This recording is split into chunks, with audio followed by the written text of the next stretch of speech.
Some stories live in the dark, born in the deep, silent places of the world, far from the light of the sun. These are not just tales of fiction, they are echoes of real human experience, amplified by our most primal fears. For as long as we have ventured into the unknown, we have brought back stories of what we found there, tales of wonder, of discovery, and of profound, unforgiving danger. The subterranean world, one of the last true frontiers on our own planet, has always been a powerful source of this lore. It is a realm of breathtaking beauty and absolute indifference, a place where the normal rules of our surface world simply cease to apply. Down there, in the crushing silence and the perfect black, the line between a cautionary tale and a terrifying reality can become perilously thin. For generations, these stories were passed from one explorer to another in hushed tones, shared around a campfire, or in the quiet moments before a descent.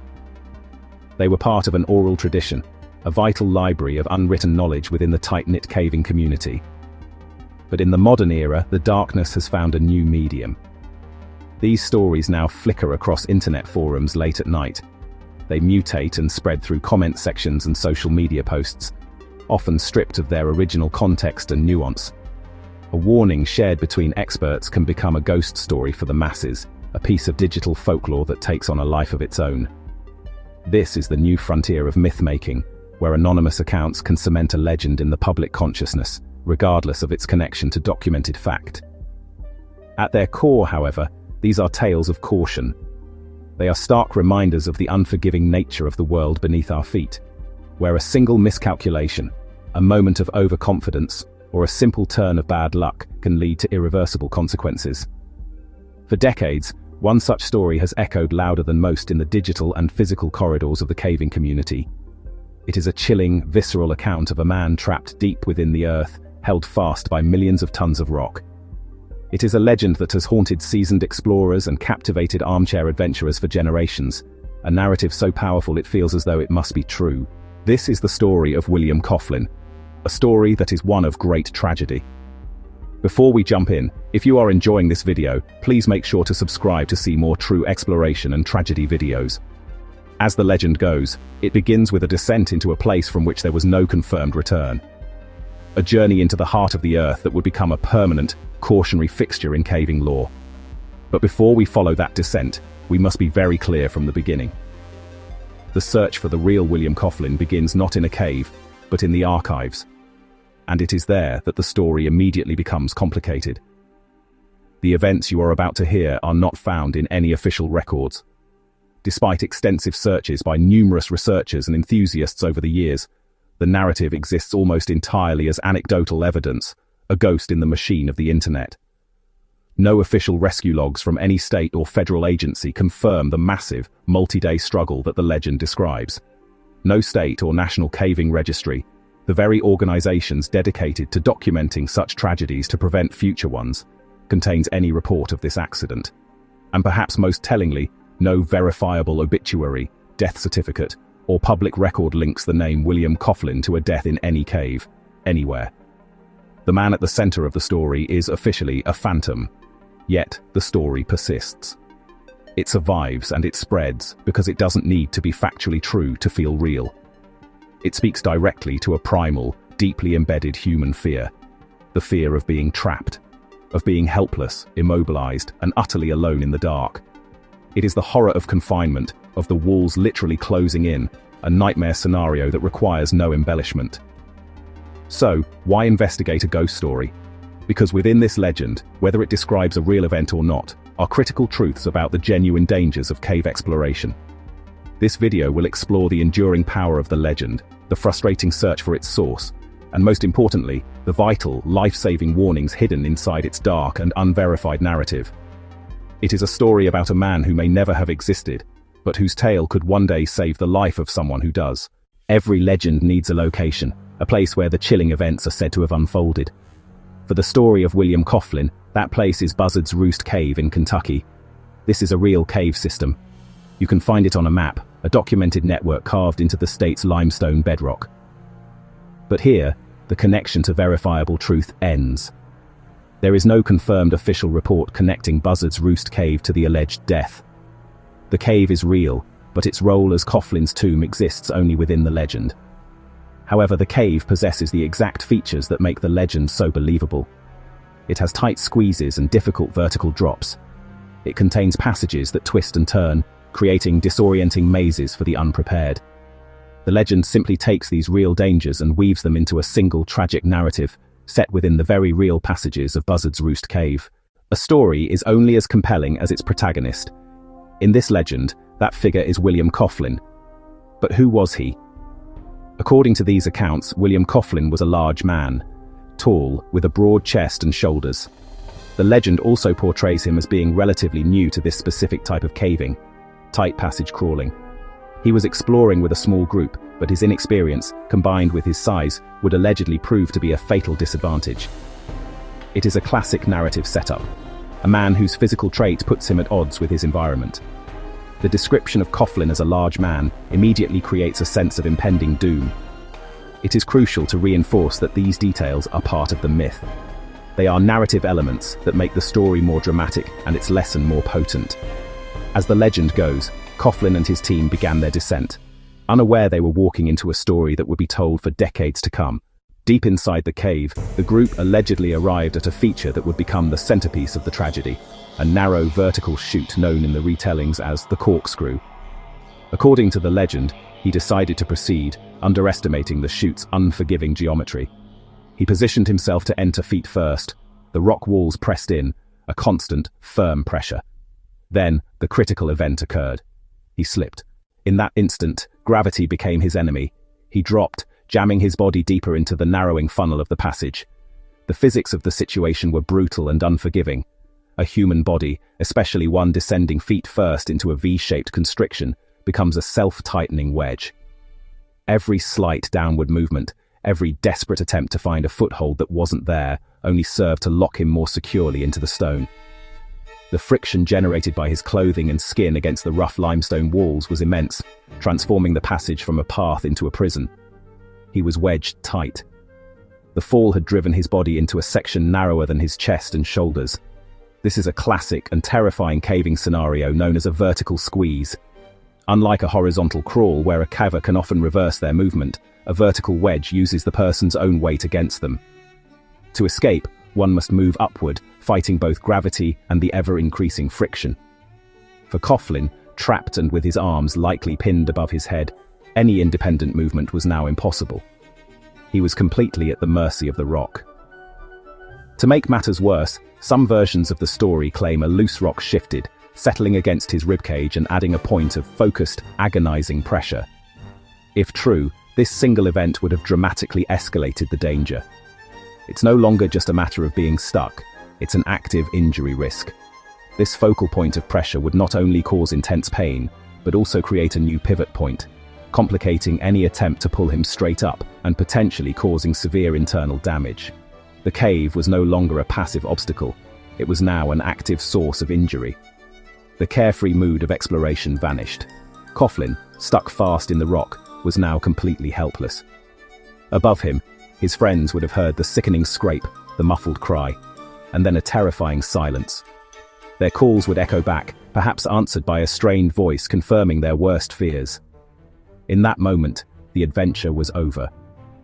A life-or-death crisis had begun, deep beneath the earth, far from any immediate help. His companion's immediate instinct was to pull him out. It's the most human reaction imaginable. See a friend in trouble, and apply force to solve the problem. They would have quickly lowered a rope, instructing him to hold on, or perhaps trying to fashion a crude harness. For hours, according to the legend, the struggle continued.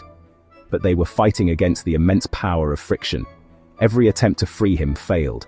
They were pulling a human body against the unyielding grip of tons of rock. Without a mechanical advantage, they were simply not strong enough. Worse, their efforts may have been counterproductive, potentially pulling him tighter into the wedge or causing further injury. The grim realization would have slowly dawned on them. Their strength was useless here. The immense pressure on his chest would have made breathing increasingly difficult.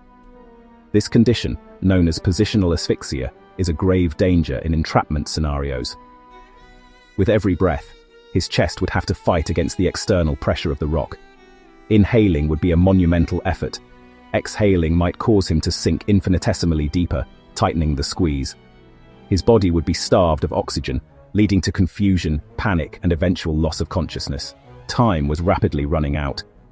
Realizing they could not free him, one of them had to make the agonizing journey back out of the cave to summon help. This decision is a heavy one. It means leaving a friend behind in the most terrifying circumstances imaginable. The caver chosen for this task would have to navigate the complex passages they had just explored, but this time with a desperate urgency, their mind racing, every shadow a new obstacle, every minute lost a minute closer to tragedy. This part of the legend, the long wait in the dark, is perhaps the most chilling. He was left alone with the cold, the pressure, and the crushing weight of the earth. Hypothermia would begin to set in, the constant contact with the cold, rock-leaching warmth from his body. His companion, if one stayed, could offer little more than words of comfort, a voice against the profound silence of the deep earth, a fragile human connection in a place of geological indifference. The call for help finally reached the surface. Volunteers, experienced cavers from a rescue unit, converged on the site. This is where the legend intersects with the reality of cave rescue operations. These are not ordinary emergency responders. They are specialists who train for exactly this kind of low-frequency, high-risk event. They understand the unique environment and possess the specialized equipment and knowledge required to operate safely and effectively hundreds of feet underground. Again, we must emphasize, these events are not documented. This dramatic rescue is drawn entirely from the unverified legend. But if it did happen, the rescuers' approach would have been methodical and precise. Their first priority would be to establish communication and assess the victim's medical condition. They would then analyze the physics of the entrapment. A simple pull is out of the question. The solution lies in mechanical advantage. According to the story, rescuers reached him and began rigging a sophisticated haul system, their only hope of overcoming the friction. This involves creating a system of pulleys and ropes that multiplies the force exerted by the haul team. A 3-to-1 or even a 5-to-1 system can turn a few hundred pounds of pulling force into the 1,000+ pounds needed to overcome the grip of the rock. But this takes time. Anchors must be drilled and set into solid rock. Ropes must be meticulously arranged, and a harness must be securely fitted to the victim. A task made incredibly difficult by the tight confines. After what must have felt like an eternity, they broke the unyielding grip of the earth. He was freed from the narrowest section. The haul team, pulling in unison on the command of a rigging master, would have felt the rope go taut, stretch, and then, with a sudden grinding release, the victim would begin to move. Inch by agonizing inch, he would be drawn upward, out of the stone jaws that held him. But the rescue is not over when the victim is free. In many ways, it has just begun. The journey out of the cave, packaging the patient in a specialized stretcher and maneuvering them through tight passages and vertical drops, is another monumental effort, a final race against time and the unforgiving environment of the cave. The moment William Coughlin was freed from the stone's grip was not the end of the ordeal. It was merely the beginning of a new, desperate race against time. The rescue was far from over. He was no longer just a trapped caver. He was now a critically injured patient, packaged and immobilized, deep inside one of the most hostile environments imaginable for medical care. On the surface, a paramedic has access to a sterile, well-lit ambulance with a full suite of tools. Here, the rescuers had only what they could carry on their backs, working in the cold, the mud, and the dark. Their first priority, even before beginning the arduous journey out, would have been a rapid medical assessment. They would be looking for the immediate, life-threatening consequences of being crushed for so many hours. The patient is out of the rock, but the clock on his survival is ticking faster than ever. The final ascent was a brutal, hand-over-hand, inch-by-inch process. Every obstacle that was a minor nuisance on the way in, a tight bend, a low ceiling, a short vertical drop, became a monumental challenge for the team and their awkward, heavy load. The Stokes basket, the rigid litter designed to protect the patient, is unforgiving in tight spaces. It cannot bend or flex. It must be lifted, slid, and angled with precision, a painstaking choreography performed by a weary team. They would have employed mechanical advantage systems, pulleys and ropes, to haul the litter up vertical sections, with every pull coordinated and deliberate. Communication would be a constant chain of commands and confirmations, echoing through the passages, ensuring no sudden jolts or drops could worsen the patient's condition. It's a physically draining and mentally exhausting task, where one wrong move could be catastrophic. After many more grueling hours, a new light appeared at the end of the tunnel, not a headlamp, but the cold blue-white flash of emergency beacons. They had reached the surface. William Coughlin, according to the legend, was successfully extracted. He was alive. The transition from the profound subterranean blackness to the chaotic energy of the surface rescue site is a moment of stark contrast. The air is fresh, the space is open, and a new team of medical professionals is ready to take over.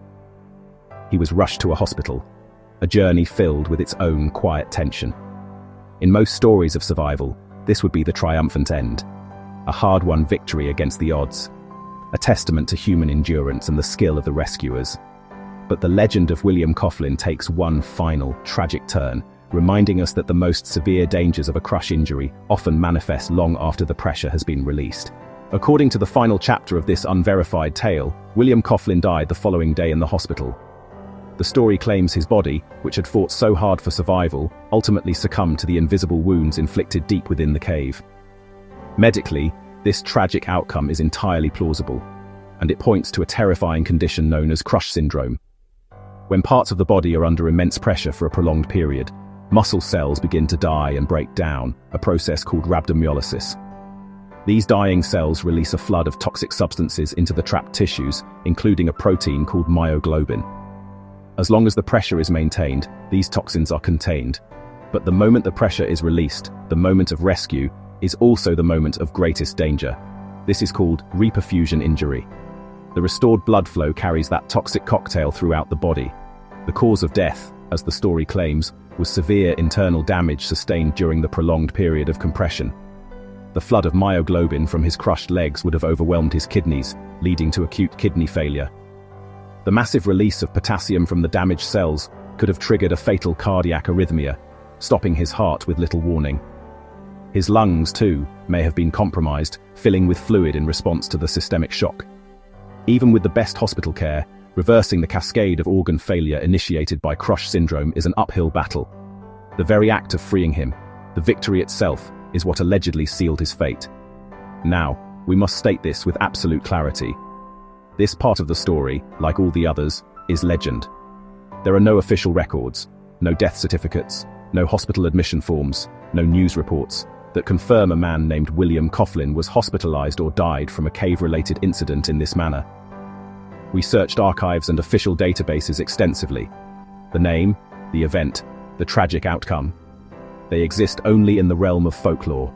Yet, the persistence of this ending is what gives the legend its power. This final unverified act ensures the story ends not with a celebration of human resilience, but with a somber meditation on human fragility. It serves as a chilling cautionary tale. It warns that the dangers of the underground don't always end when you see the sky. The cave, the legend warns, can reach out and claim you, even after you think you've escaped. The cave always wins. The story's power lies in its chilling echoes of real tragedies. The most famous is the 2009 death of John Edward Jones in Nutty Putty Cave. After 27 hours, a massive rescue effort was unable to free him. The horrifying real-life validation of the fears in the Coughlin legend. And that is why this story matters. It has become a masterclass in caving safety, a curriculum of what not to do. It teaches us to know our limits, to respect the environment, to never explore alone, and to seek proper training. Some stories survive not because they're confirmed history, but because they embody the dangers and the allure of exploration. They are a constant, chilling reminder that when you enter the world beneath the world, you must do so with respect, preparation, and humility. Legend or not, the story of William Coughlin remains a chilling reminder. Caves do not forgive mistakes.